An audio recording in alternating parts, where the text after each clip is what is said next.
小智最后的特别篇目标是保姆大师终于开播了。值一提的是，小智这次的全新旅途带上以往的老宠们，蜥蜴王都回归了。小智和皮卡丘和往常一样走在路上，结果道路出现分叉，那么到底应该走哪一边呢？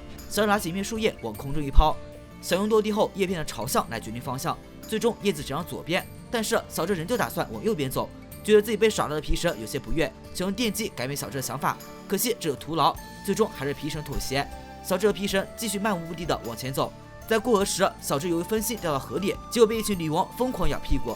看到小智这么狼狈，皮神哈哈大笑，一发10万伏特连带女王和小智一起电交了，皮神扳回一分，一波未平一波又起。小智在丛林里荡秋千，结果导致一堆铁壳昆从树上掉了下来。小智虽然及时抱住了它，但它还是立刻进化了。小智这下慌了，毕竟自己可经常被大阵风摇人攻击，好在大阵风没有感觉到小智恶意就飞走了。另一边，真希镇小智家，大博士又去见小智妈妈花子了。这一题的是基盘沃尔的表情非常值得注意，他看到大博士来明显不高兴，而大博士也识相贡献一句川柳后就匆匆的离开了。小智这边还没休息一会儿，火箭队3人组又出来抓皮神了，他们这次优化捕捉网，皮神无论是使用电击还是铁尾都无法挣脱，但没有关系，小智还带其他老宠，然后火箭队也早有准备。果然梦直接反弹了阴波龙的攻击，不过小智还有盾甲和蜥蜴王，这么多主力在，火箭队自然不敌，被打飞了。然而3人组在天上意外撞到了隐身拉蒂亚斯，搞得拉蒂亚斯受伤掉进河里。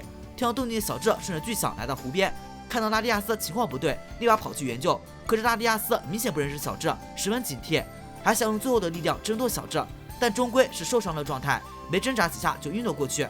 小智派出涌泉佑出来帮忙，很快把拉蒂亚斯拉到草地上。小智从包里拿出伤药和绷带给拉蒂亚斯治疗，其他保姆在旁边守护着他。而火箭3人组不知道何时又赶了过来，看到这一只传说保姆后，3人组暂时不会放过抓住拉蒂亚斯的机会的。次日清晨，趁拉蒂亚斯和小智产生危机时，再次展开偷袭，抓住拉蒂亚斯。可是小智也不走寻常路，竟主动钻入了机器人的捕捉舱里，和拉蒂亚斯一起被困。喵喵为了以防万一，更是放出了冷冻气体。小智则暖男上线，立马和拉蒂亚斯贴贴。这个举动立马俘获了拉蒂亚斯的心。另一边，小智保姆碍于人质不敢发起攻击，但小智一个眼神让皮神心领神会，一发超远距离的10万伏特打碎捕捉舱。阴波龙也随即跟上，打破火箭的气球，从高空落下拉蒂亚斯，终于明白小智是真心待他。他把不会飞的小智轻轻放回地面后隐身离开。小智感受着拉蒂亚斯的余温，心中默念道：还会再见面吗？殊不知隐身拉蒂亚斯还在不远处偷偷观察着小智，不知道后续还会有他的剧情吗？这次小智来到大海边，这次他又带上新的保姆，分别是木木枭、保姆虫、小巨鳄和龙虾小兵。他一看到水就兴奋地跳下去玩耍，其中要是龙虾小兵最为亢奋，绕着海岸线游了一圈又一圈。众人在海边放松之时，皮神却大叫起来。原来是皮神兴致大发，觉得呆呆兽用尾巴钓鱼，没想到尾巴被一只铁皮枪虾夹了。受到惊吓，皮神想要反击，不料对方身手同样不凡，两人下来，皮神反而败下阵来。老远在戏水龙虾小兵听到动静，赶紧回来帮忙。两只虾于是在岸上大打出手，铁皮枪虾实力很不错，在力气上竟然赢了龙虾小兵。小智便掏出球想要收服他，可突如其来的鱼线勾住他的手，转头一看，竟是出来女主小虾。小虾和小智说，这个铁皮枪虾是他要收服的，这让小智很难办。就在众人分神之际，铁皮枪虾用水枪扬起尘土逃走了。皮神一见到小虾就扑了过去，可大家好像想拦住皮神，但是拦了个寂寞。双胞梦很快数了起来，特立独行目标似乎觉得小霞头发很舒服，他飞到小霞头顶开始睡觉。小霞祝贺小智夺冠，并表示自己也热血沸腾起来了。他已经把道馆重新交给3个不靠谱的姐姐，自己继续开始旅行。讲完近况后，小智和小霞注意到龙虾小兵似乎对刚才那只铁皮枪虾念念不忘，而小霞也说了这只铁皮枪虾是他一早就看上的，他们多次相遇，但是小霞始终没有说服他。一次的失败激起了小霞斗志，因此小霞不可退让。但是小智为了完成龙虾小兵愿望，同样不肯让步。小霞说那就用垂钓决一胜负。小智拿出钓竿上的鱼饵指天龙小人，这让小霞很是不爽，我的小霞鱼饵不好用吗？两人开始钓鱼比赛，但是2人都被铁皮枪虾用蛮力甩入水中。按照小智的话说，钓虾不成，反被虾给钓了。铁皮枪虾似乎厌倦了躲猫游戏，和龙虾小兵一番对话后，就跳到一块石头上不动了。有趣的是，小智似乎听懂了两只虾的对话，说是要小智和小霞之间对决，甚至才有收服铁皮枪虾的机会。正2人打完对战时，铁皮枪虾却被火箭队抓了过去。火箭队抓虾的目的也很单纯，那就是吃。他们此时已经饿极了，干劲十足的龙虾小兵不给火箭队这个机会，他就是铁皮枪虾，双虾轻而易举的就打飞了火箭队。火箭队小插曲过后，小霞和小智正式对决。小霞拿出刘阿军，小智觉得同属性对战才好看，没有派出皮神，而是让农家小兵上场。农家小兵在后院学到新技能，一顿用水流喷射速度压制刘亚军，但刘亚军同样实力不俗，竟徒手击下农家小兵全力的螃蟹拳，接着一发100万的拳击打倒农家小兵。农家小兵输掉比赛后大哭一场。我建议你回金海下再来，适应力铁鳌龙虾那也是很顶的。按照约定，甚至小霞能够收入铁臂枪虾，但是这只铁臂枪虾也很有性格，又是一只会自己从精灵球里跑出来的家伙。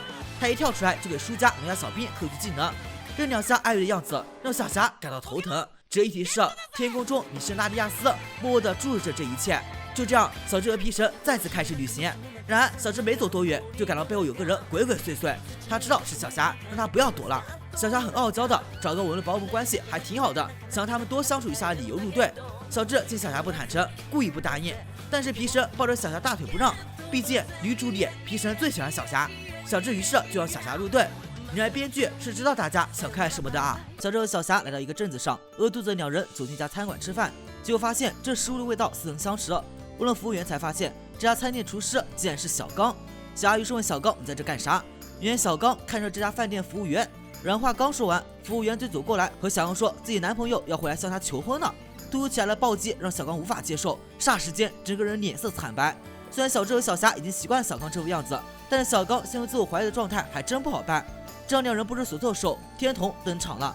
小智介绍小霞给天童认识，但是河中地区天童对关东地区道馆了解甚少，他甚至说出了华阳道馆三姐妹和七瑶八阳的你有什么关系这样不礼貌的话，这让小霞有些生气。小智接着给天童介绍小刚，可小智不知道是小刚和天童在特别篇里就已经认识了。为了整改小刚失恋消极的样子，天童给出一个散心方案，他们决定带小刚去旁边的花田走一走，或许鲜艳的花朵能让小刚振作起来。可是到了花田，小刚一下子联想到刚刚让他失恋的小姐姐，又瞬间难过起来。不远处的森林里，一只布利姆温察觉到小刚的情绪，使用超能力给小刚制造幻觉，把小刚勾引了过去。其他三人想帮助小刚，却被布利姆温使用念力阻挡。为了救出小刚，三人走进了昏暗的森林。天童化身九世侦探，调查布利姆温勾引小刚的原因。天童根据图鉴推测，布利姆温想伤害小刚，这让众人更加紧张起来。在迷茫之际，三人遇到一只野生的明布利姆，小智请求他帮忙寻找小刚，主角的面子必须给。明布利姆很快有目标，三人跟着走一段路，又遇到一只提布利姆，不过他不是来帮忙的。讨厌强烈情绪的他对着三人发起攻击，三人只切换路线继续前进。路上，小霞被一只野生的电灯虫吓到，天童代替官方选小霞，水系重启宝梦怎么办？小霞表示这是最难办的一种情况，看似回答了，其实啥也没回答。远处布利姆温感知到三人组，于是继续使幻象干扰三人。小智看到妈妈做可乐饼，小霞看到许多水系宝梦，天童眼里则是北上南下销售列车便当。三人受幻象影响离开森林，多亏皮神10万伏特，三人才清醒了过来。三人重振旗鼓，再一次进入森林。这一次他们没有主动靠近小刚和布利姆温，而在远处让明布利姆读取小刚的情绪，再通过皮神表演让众人理解。结果发现布利姆温只是在给小刚一遍一遍玩恋爱和失恋的游戏。天童推测，这应该是布利姆温在通过小刚情绪升降获取力量。但是对于当事人小刚而言，一次次的恋爱和失恋实在太过残忍，小智没法坐视不管，他冲上去想要解救小刚，不料布利姆温把小智融入小刚幻象里，在小刚眼里，小智是夺走大姐姐的男友。愤怒的小刚派出大钢蛇攻击小智，眼看小智陷入危险，天童派出花叶猴阻止大钢蛇。不过除了大钢蛇之外，布利姆温也加入了战斗，战斗波及到明布利姆，小智奋不顾身的守护明布利姆。在小刚人眼中，虚拟和现实开始不断交织，最终他靠意志摆脱幻境。布利姆温被小智和小刚等人爱护保姆的行为感动，于是不再救人他们，独自离开了。小刚经过此事变得更加坚强，还决定加入小智的队伍。至此，初代三人组集结完毕，而天童待遇就比较差了，没有入队的机会，找了个要去看猎人展的理由和众人告别。而这一集的结尾，隐身拉蒂亚斯还在跟着小智，看来他接替了凤凰，成为这部特别篇的摄影师。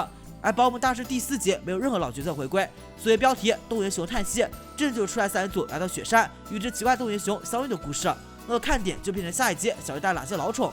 从预告里可以看到，小智带了猎剑叶、水獭、黄小虎和卡比兽，是否带其他宝梦目前并不清楚。小智水獭在 BW 篇章就卖萌担当，作为一只水系小可爱，不出意外的收获了小霞的好感。之后还有因为盗墓冰封、卡比兽和小鸭宝石海星出场开悟画面，而这一切似乎都是一只动物园熊干的。但是从最后一幕动物园熊使用冰雪之力造出一个山羊背的场景，也不难看出这只动物园熊并没有什么敌意。那么他到底遭遇了什么困难，就要在下一集揭晓了。本周并没有火箭队去帕里亚发掘新宝物环节，可能是上周和上周被封面神暴打一顿，现在在基地疗伤吧。小智一行人来了雪山，观看1年1度的鲤鱼王攀瀑。小智这次带着水獭，小霞本就喜欢水系精灵，对于可爱的水獭更是没有抵抗力，抱起来就一阵乱摸。但是到达目的地后，自然惊奇地发现瀑布结冰了，看来今年要看鲤鱼王攀瀑的场景是很难了。水獭有点不甘心，使用贝壳刀想破开冰层，可是这冰层实在有些厚实，虽然皮神使用铁尾也丝毫不见一丝效果，令人有些失望。正在3人停留的时候，一只东原熊在不远处吐着冷气，充满敌意地关注着他们。小智这边很快出了意外，水獭在挥刀时没有注意脚下，一个打滑，手中扇贝贝飞了出去。作为身体一部分，水獭必须要把它找回来。之前 BW 就有类似的剧情，好巧不巧，扇贝贝正好落在东原熊手里，东原熊没有私藏，走出来把扇贝贝还给了水獭，但是巨大的体型还让水獭害怕不已。好在皮神礼貌地上前沟通表示感谢，小智也完全不怕生，跟上来表示谢意。东原熊一激动，嘴里喷出大量冷气，小智等人顿觉十分寒冷。东原熊觉得自己又搞砸了，心头一沉，往树林里跑去。小智注意到了东原熊的情绪变化，但是脚被冻住了，现在融化冰块。于是小智派出了火焰社区特性的烈箭烟，烈箭烟飞了一圈，周围的冰都化了。不愧是孵蛋担当。恢复行动力后的小智决定去找东原熊。烈箭烟先带皮神和水獭从空中寻找，接着小智拿着赤焰咆哮虎和卡比兽清除拦路的冰块，小和小刚也拉住宝石海星和弗列托斯开路。烈箭那边并不顺利，飞了一段被东原熊察觉，东原熊一发吐息，便把烈箭烟的宝梦冻成冰块。好在小智等人急于赶到，咆哮虎使用大字爆炎帮助烈箭烟和其他被殃及野生宝梦解冻。小刚见识到东原熊强大能力，推测出瀑布结冰应该和他脱不了干系。小刚和小智很快就得出结论，这是东原熊无法控制自己的力量，一旦他受到惊吓或者紧张，就会不由自主地喷出巨大威力的冷气。那么接下来主人就要帮助他解决这个毛病。小智首先夸奖东原熊，说这个冷气威力就是球雷姆也会害怕。这我就要说一句了，你夸归夸，拉下球雷姆干什么？不过计划是让东原熊稳住了。东原熊同意和小智一起做控制力量特训，一开始并不顺利，还把小智给冻住了。好在有火系宝物帮忙，东原熊有些沮丧，想让他不要灰心，继续训练。这一次水獭让东原熊看着自己扇贝贝的样子练习，眼前有了参照物确实容易一些，但是东原熊还是不太熟练，最终还是失败了，并且这次失败直接把烈箭鹰和咆哮虎也给冻住了。东原熊很崩溃，嚎啕大哭起来。不过和其他人流眼泪不一样，东原熊流眼泪的时候会喷出大片大片的冷气，结果直接把周围的地面都给冻上了，地面甚至直接塌陷。小智和东原熊掉到深不可见的地下，东原熊意识到自己的问题，冷静下来。可是小智受伤了，东原熊决定背着小智，皮神和水獭则顺着墙壁爬回地面。行走一段路后，东原熊意外打滑，眼看着众人又要跌落谷底，东原熊情急之下喷出了成型冰块，并作为落脚点踩了上去。危急之中，东原熊意外掌握了对冰之力的控制，因此冰块很结实。有了成功经验，东原熊再接再厉，不断在墙壁上吐出巨大的冰块，以此做一个支点，最终安全回到地面。小智再让东原熊试用冰块制作一个扇贝贝，对于现在东原熊实在轻松。周围的野生宝梦看到东原熊能够控制自己了，也都围了上来，纷纷要求东原熊给自己做一个冰的扇贝贝。最后本集就在众人观看鲤鱼王攀瀑下结束了。这集怎么说呢？就是帮助有问题的野生宝梦，这点在每部的剧情里都有出现过。我对此评价一般般吧。小智一行人来了个小镇上，这镇子不大，但是充满生机。在得知镇上有表演后，小智一行人便打算去看一看。拿着牌子上面的主演正是小智的杰尼龟。自从杰尼龟加入消防队之后，小智就很少有机会遇到他。这个重逢的好机会，小智自然不会错过。有趣的是，妙蛙种子和喷火龙看牌子上杰尼龟后，惊讶的表情可以当做表情包了。另一边，杰尼龟消防队演出进入火箭队3人组策划的，他们强行成为经纪人，为了赚大钱。现在他们正在卖力的销售杰尼龟消防队的周边。小智一行人落座后，演出就开始了。变装后的火箭队在演出里依旧担任反派，并用道具和特效在舞台上点火。此等危急时刻，杰尼龟消防队穿着表演服登场救火，并收拾反派。不一会儿，杰尼龟消防队大获全胜。台下孩子看到杰尼龟消防队的精彩表演，开始大声喝彩。表演虽然结束了，但是善于经商火箭队立刻安排了场后合影和握手会的环节。小智本打算利用握手这个机会和杰尼龟见面，可是当火箭队看到小智后，就停止了握手会环节。小智虽然有些失望，但还是尊重经纪人的决定，离开了会场。而在演出的时候，杰尼龟其实就看到了关注席上的小智，并且他也很想和小智见面。好不容易应付完狂热粉丝，他就只看到小智离去背影。杰尼龟很是伤心，以为小智不想见他。实际上，小智并没有打算和杰尼龟见面的念头，他们根据之前火箭队说的地址进入大厦前来寻找杰尼龟。火箭队这边又以为小智想领走杰尼龟，这样会破坏他们赚大钱计划，就出面拦住小智。可是喷火龙和妙蛙种子先一步找到杰尼龟，杰尼龟还在闹别扭，就是妙蛙种子话也不听，还和喷火龙互喷起来。小智赶紧从火箭包围里冲过去，他不理解好久不见的同伴为何会吵起来，但是小智也劝不动，怒气上头御三家，还被技能打中，十分狼狈。皮神莫名其妙挨了揍，也发火了，一发全力电击，把在场所有人电个外焦里嫩。但是妙蛙种子被电成这样，实在是不合理啊！回去后，小智复盘了很久，都没搞清楚双方吵架原因。明明是初代一起旅行的伙伴啊！别说小智不懂，观众更不懂。小智出来御三家，什么时候这么任性呢？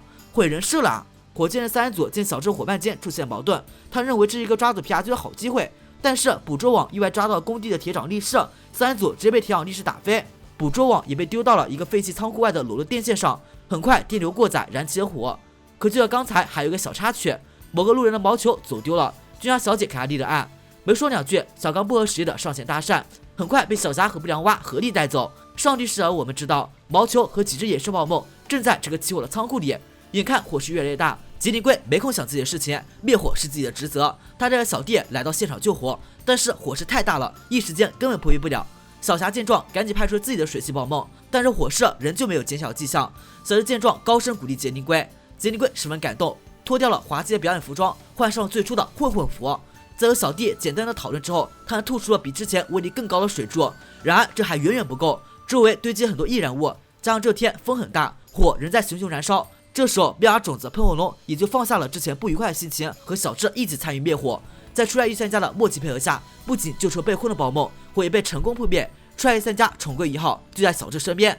可离别总是很快，杰尼龟项目队上司君莎小姐姗姗来迟，她这才听说杰尼龟项目队被火箭利用进行商演的事情，现在要接走杰尼龟队，公务杰尼龟无法拒绝。小智只能用自己的方式和他告别。这让杰尼龟忍不住泪奔，但下一次是什么时候呢？眼看杰尼龟项目队坐车离开，小智回头看见很多粉丝跑了过来，他还以为是杰尼龟的粉丝，没想到竟是自己的粉丝。我就说嘛，世界冠军啊，粉丝肯定是要有的。总的来说，我对这集的观感并不是很好，强行制造矛盾，看的人很尴尬。出来御三家可不是那么喜欢闹脾气的宝梦，现在编剧最好看无印再来写剧本吧，不要毁人设啊！在一个舒适的午后，小智和皮卡丘惬意的躺在草地上休息。小霞看到后，都不禁吐槽这两人简直如胶似漆。我等下也要和可达鸭睡觉。突然间，火箭人三人组出现，开始新一轮的皮卡丘捕捉计划。小智拿出了腾腾蛇，一发飞叶风暴将火箭队机器人打爆，但是混乱中，皮卡丘没能及时挣脱捕捉网，反而和火箭队三人组一起被爆炸波及，消失在了空中。而在空中，又因为意外，皮卡丘和喵喵与武藏和小次郎分开，两只宝梦掉落在一条河里，河里有凶恶的暴雨龙，皮卡丘和喵喵本能的开始划水逃命。有趣的是，危机之中，这俩竟然掌握了攀布技能，直接爬上瀑布。危机解除后，喵喵和皮卡丘先行提战，现在当务之急是要各自找到伙伴。而震惊是，皮卡丘和小智竟然有心灵感应，双方都能知晓彼此的方位，这让喵喵、小雅等旁观者十分震惊。但是喵跑了几步就没力气了，他看到一株蓝菊果树，就想吃点东西回血，但此时两只波波飞过来抢食，喵喵也是不懂得分享，直接将几块石头丢了过去，石头没有打中波波，却意外击中一只猎雀，这下又是经典的复刻初代名场景。皮卡丘为了赶走猎雀使用了10万伏特，但是猎雀又召唤了大批同伴，没有办法跑呗。好在皮卡丘喵喵找到一个洞穴，这才得以脱身。此时小智等人也赶了过来，小刚从现场杂乱痕迹判断，这里刚进行一场混战，没等三人继续调查，猎雀群就出现了，被攻击猎雀迁怒于小智等人，小智等人只得先行回避。而皮卡丘那边也遇到了点麻烦，急于逃跑他不小心弄掉了小智的帽子，众所周知，小智的帽子是本体，皮神当然要找到他。好在一只绿毛虫知道小智帽子在哪，他也愿意给皮卡丘带路，只是他爬的实在有点慢，但是他还是有办法的，直接吐丝技能在林木之间穿行，瞬间来到帽子掉落点一棵千年古树上，简直不要太丝滑。但是想拿回帽子可不止爬树这么简单，树上栖息着许多百足蜈蚣，好在他们现在睡着了，皮卡丘蹑手蹑脚爬上树取下帽子，让喵喵却在关键时候打个喷嚏，把百足蜈蚣给吵醒了。有起床气百足蜈蚣追着就是一顿打，喵不幸被毒针打中，陷入中毒状态。皮卡丘回忆起之前自己中毒的时候，小智给他喂的果子，便想去寻找，又恰好一只热心的佐助草出现了，在他的帮助下顺利找到了解毒果。另一边，小智跑了一段路，总算是甩开了猎界群。喘了口气才注意到最开始拉着猎犬受了伤，毕竟是保姆大师，自然不可能坐视不管。小刚细心的帮他包扎好伤口后，一只小拉达突然来偷小智的东西吃，直到他饿了很久后，小智就大方的把食物给了他，这让小拉达很感动。因为皮卡丘一样都是鼠类宝宝，所以他能闻到皮卡丘的气息，于是他便帮小智找皮神，沿着皮卡丘的气味自然找了半天，来到大树前，这下又遭到百足蜈蚣的围攻。好在猎雀知恩图报，召唤了同伴阻挡百足蜈蚣。这一番折腾下来，天黑了，小智本想接着找，可小刚却说天黑不安全，等天亮再说。小智只好坐下，望着月亮思念皮卡丘。另一边，给喵喵解读完毕，皮卡丘也在盯着月亮想着小智，双方不约而同的望着月亮回忆起过往的点滴。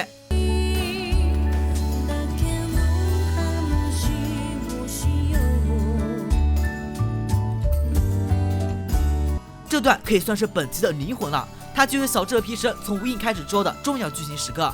次日清晨，双方一下子感应到对方的位置，没跑几步就相遇了。皮卡丘兴奋地对小智使出电击，高兴之余，小智发现自己在往下掉，原来他们相逢地点是一处断崖。一直在旁边隐身的纳迪亚斯赶紧接住小智，并将其放在地上。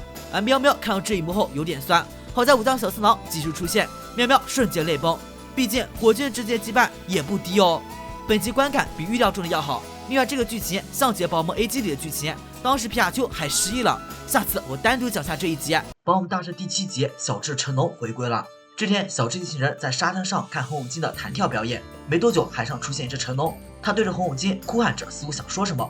皮神很快认出了这个成龙就是小智以前的伙伴，看到皮卡丘这个反应，小智也赶紧上前和成龙相认，双方激动的抱在一起。成龙很快想起急事，既然小智来了，他希望小智一起过去帮忙。小智一行人于是再一次启动成龙在海上行动。不一会儿，成龙带着他们来到一个岛屿洞窟前，原来有一只红虎鲸被卡在一个洞里，动弹不得。现在就要想办法让红虎鲸脱困。小智拿出葱油兵和巨岩蟹，这两只技能分配很有意思，一个是帮助他夺得世界冠军的功臣，另一个是帮他在联盟里拿到首胜报梦。一头一尾两只大将，首次合作却不顺利，加上皮神3个大招打过去，啥事没有不说，反作用力的气浪把小智宝宝们全震飞了出去。看来用蛮力破坏地面的方式行不通，得另寻出路。这时候肯定要有人问了，直接把红虎鲸收集精灵球丢海里放生不行吗？然而这个问题在旅途里是有解释过的。旅途41集，小为了救出被埋在地底的爪月鱼，试图用球将其收服，结果精灵球无法将其完整收入球里，最终未能成功。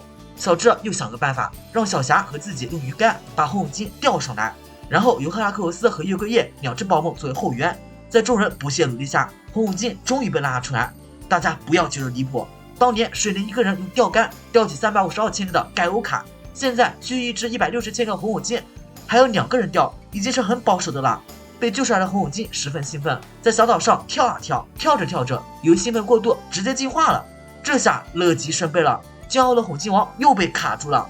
红鲸王其实没有比盖欧卡重多少，但小智认为自己力量不如水莲，就放弃了用钓竿的做法。这回轮到皮神出手，他直接把一旁潜伏了火箭的3人组给揪了出来，一番软硬兼施下，成功让3人组统一帮忙。小智这时候也想了新的办法，具体流程有点复杂，简化来说就大家一起上阵，把红鲸王给拉出来。这一件事，小智的土海龟也登场了，不过这次不是用攀岩技能，而是用疯狂植物作为绳子拉住红鲸王。最终在众人包括红鲸王自己的努力下，挣脱小岛束缚，回到大海。可是小智这边却被太大石头困在洞窟里，而此时又是涨潮的时间，眼看水位越来越高，必须要赶紧救出小智才行。成龙使用极端光线将洞窟附近的水给堵住，接着在红鲸王气象球的帮助下铺开一条道路，成龙借此滑入冰道将小智救了出来。黄昏时分，成龙族群来到同伴了，小智只能又和成龙分别。小智还记得成龙是族群的首领，可是他就忘记了在他家旁边森林里有个比喻鸟群的首领还等着他来接自己。小小等人这次来到一个小镇，刚到镇上就看到君阿小姐好像有什么麻烦，热心肠小刚立马去献殷勤，结果遭到双重暴击。根据君阿小姐的描述，这一带每家每户都遇到了怪事。小智于是拿出耿鬼协助君阿小姐。众人一番寻找后，找到正在偷窃犯人。小刚在交手一瞬间认出了犯人的身份是一只诅咒娃娃，小智让耿去抓，结果被对方轻松躲过，皮神的电网也没有难住。诅咒娃娃在每家每户疯狂偷盗，小智一伙却怎么也抓不住，眼见天色已晚，只能暂时放弃。君莎小姐整理案件后，发现居民被诅咒娃娃偷走的东西全部都是新型的。诅咒娃娃偷这些新型的物品有什么目的呢？另一边，诅咒娃娃将偷来的东西放在自己的头上佩戴，却怎么也不满意，最后他抓狂了。他从嘴巴里拿出一张照片，很显然这张照片有故事。诅咒娃娃拿着照片出去继续偷心形东西，然而一阵风吹过，照片正好掉在了小刚的手里。然而他看到了小霞头上发饰，便立马换了目标，于是就发生领跑他追的场景。小智只为皮卡丘使出电网，诅咒娃娃却直接潜入地下逃跑了。小智耿鬼去追，结果耿鬼竟然演戏追不上他。另一边，小刚拿着照片一顿分析，照片上小女孩抱着的带有心形发饰的替身布偶就是诅咒娃娃，而他之所以想要搜寻心形物品，是因为他想和旧主人取得联系。一通分析下来，主人决定帮助诅咒娃娃。小智等人找到了诅咒娃娃居住破房子，然后把照片和一个心形的发饰交给了他。诅咒娃娃很开心，实际上诅咒娃娃并不是被有意抛弃的，还是玩偶时期他意外被搬家公司遗漏，因此才被落下。而作为玩偶的他并不知道，终于在怨念达一定程度后，他变成诅咒娃娃，并开始了寻找救主的旅途。但是因为诅咒娃娃长得不是很美感，所以并不顺利。小智知道诅咒娃娃过往后，便决定帮他找主人。诅咒娃娃自然很开心，但是因为年代久远，诅咒娃娃自己也不太记得主人的样貌了，甚至不清楚女孩现在究竟多少岁了。见到一个女孩就认主人，搞得小智很尴尬，最后直接把她抱走了。众人如同没头苍蝇一样寻找一天，毫无收获。诅咒娃娃有些伤心的飞走了，因为有着同样的被抛弃经历，耿鬼追了上去。两只鬼系宝梦一番交流后，诅咒娃娃决定坐火车到其他城市去碰运气。另一边，小小等人有些沮丧的走在去保姆中线路上，小小总觉得有些不对劲，但看到乔伊小姐后，立马恍然大悟，乔伊小姐就是照片上小女孩啊！小智和小霞经过提醒后也意识到了这点，于是小智立马跑了出去，刚好遇到了送诅咒娃娃去火车回来的耿鬼。经过沟通，耿鬼也觉得大事不妙，立马往火车的方向飞去。小智也拿出快龙跟了上去。快龙不愧是16小时能飞地球1圈的宝梦，没多久就追上了及时的火车，找回了诅咒娃娃。另一边，小杨经过和乔伊小姐沟通，乔伊小姐确实回忆起自己之前搬家丢了一个玩偶。这集最后，诅咒娃娃和乔伊小姐感人相认，诅咒娃娃最后当了乔伊小姐的助手，算是很完美的结局了。这集观感不错，至少叙事流畅，推荐大家前去观看。之前小智一行人走在路上，一只新石鸟从他们头上飞过。新石鸟也算是比较稀有的宝梦了，大家都能够看到它，都表示很开心。然而这只新石鸟是板木派去给火箭队3人组送老宠的。新石鸟将寄存在总部的宝可梦全部交还给武藏和小次郎。喵喵认为板木老大将老宠送还是为了让他们干票大的。武藏和小次郎在开始行动前还怀念一波即将放生的老宠，回忆里不仅出现阿伯怪、双纳瓦斯等宝梦，就是被换出去的大舌头都有被提到。这里编剧实在是用心了。在短暂的欢聚过后，3人组就开始制定一个巨大阴谋，用魔妮妮打头阵，装作被火箭队追赶样子向小智等人求助。皮特一眼就认出了这个魔妮妮是小次郎的，所以很警惕，但无奈魔妮妮足够可爱，小智还是决定帮助魔妮妮。就在这个时候，小次郎等人跳了出来，印证了魔妮妮的话。他们表示魔妮妮竟然背叛了他们，并且要将他们交给君莎小姐，所以绝对不能原谅。这一套组合技下来，皮特也就不再怀疑魔妮妮了，偏人出手将3人组直接电飞。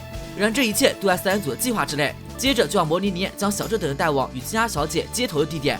小刚还希望那时候魔妮妮给君莎小姐美言几句，方便自己刷好感，结果又被小霞和不良蛙无情打倒。接下来第2部轮到火箭队老宠登场，他们负责将小智一行人打散。当然，就凭火箭队这些宝梦，肯定不足以将小智等人分开。但是小智这边想太多了，为了把魔妮妮尽早交给君莎小姐，于是小刚和小霞都在遇到敌人时选择掩护小智而留下来战斗。其中小刚和陆电后头又一次跳起了大姐姐之歌，这还真是令人怀念啊。至于小霞这边，由于可达鸭想要逞强，导致被酷酷面具用面具套住脸，这让小霞无法第一时间击败敌人，前去支援小智。小智这边也很快遇到麻烦，吉亚努是暗心的想去抓皮神，却被小智烈焰猴打退。现在想要彻底抓住皮卡丘，还得引开小智才行。而小智也很配合的，直接让皮卡丘和魔妮妮去找不存在的君莎小姐，自己拿出烈焰猴和摔跤鹰和吉亚努和南瓜怪人打成一团。最后魔妮妮成功把落单皮卡丘带到指定地点，3人组出现让皮卡丘意识到中计了。3人组急于宝梦对皮卡丘展开围攻，皮神虽然很强，但面对包围一时也陷入窘境。好在一直隐身跟着拉蒂亚斯，将画面用念念传到小智脑海里。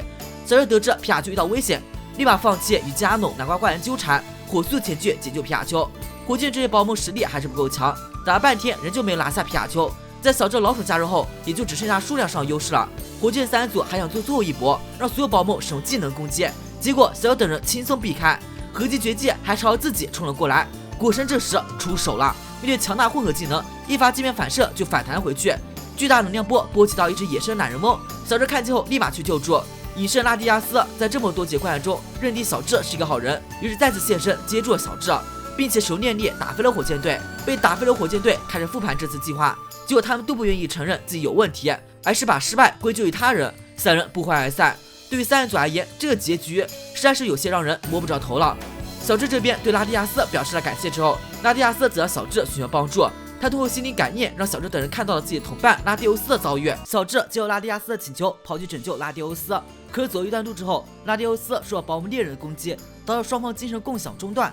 拉蒂亚斯尝试重新连接，但是没有成功。一时之间，拉蒂亚斯无法获知到拉蒂欧斯的位置，心中焦急他在空中乱飞。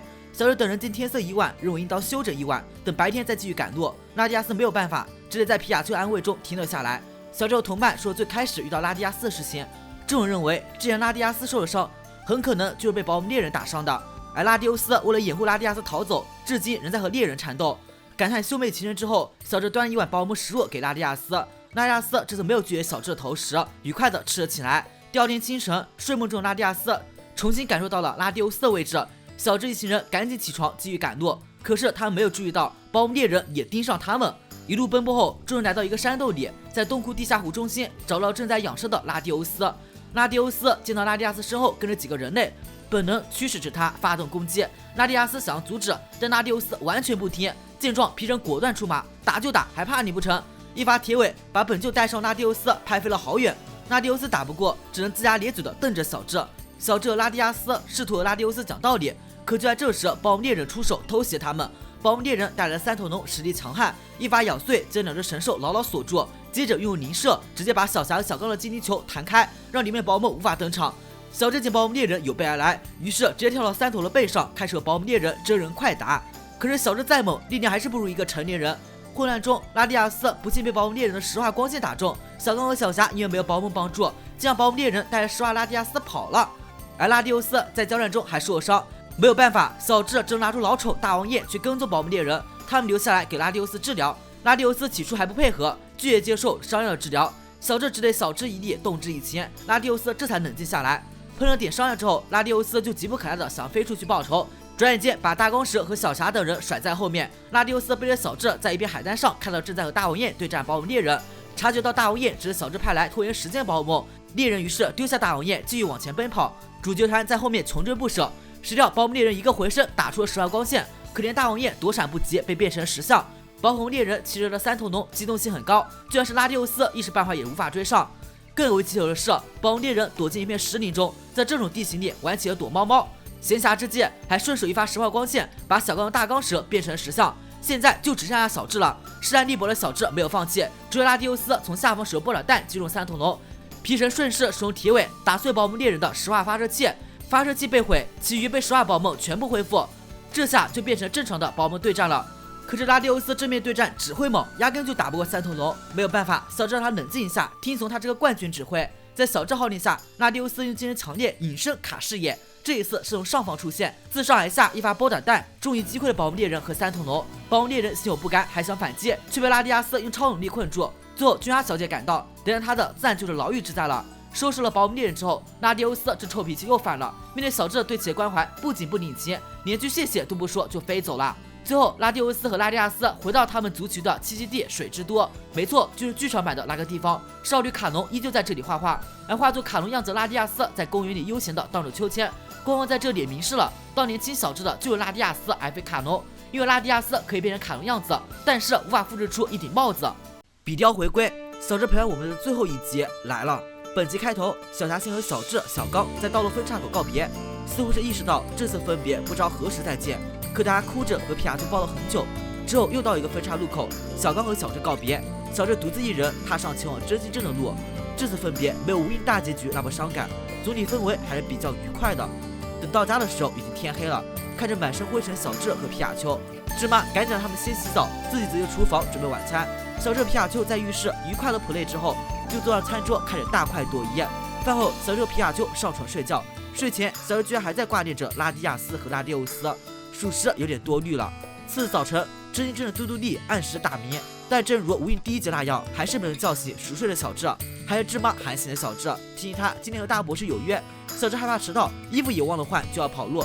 花子这次拉住他，叫小智打扮好再过去。小智匆忙来到大研究所门口，碰到准备出门的小健，匆匆打招呼后，小智就进入研究所，在那里看到一脸发愁大博士，一问之下才知道给西恩准备的御三家之一小火龙不见了。小智来到后院，召集老宠一起寻找，但却一无所获。这个片段几乎让小智所有老宠都露了一个脸，也算是最后的道别吧。最后，小智在洞穴里找到小火龙，在将其带回的过程中，小豹出现了，二人一起回到研究所。大博士开始给御三家体检，小智和小豹就不打扰大博士，走到外面聊起了天。小豹先是恭喜小智拿到冠军，接着询问小智离保姆大师目标还有多远。这一问把小智给难倒了，他开始迷茫了，一时半会儿没能想出答案。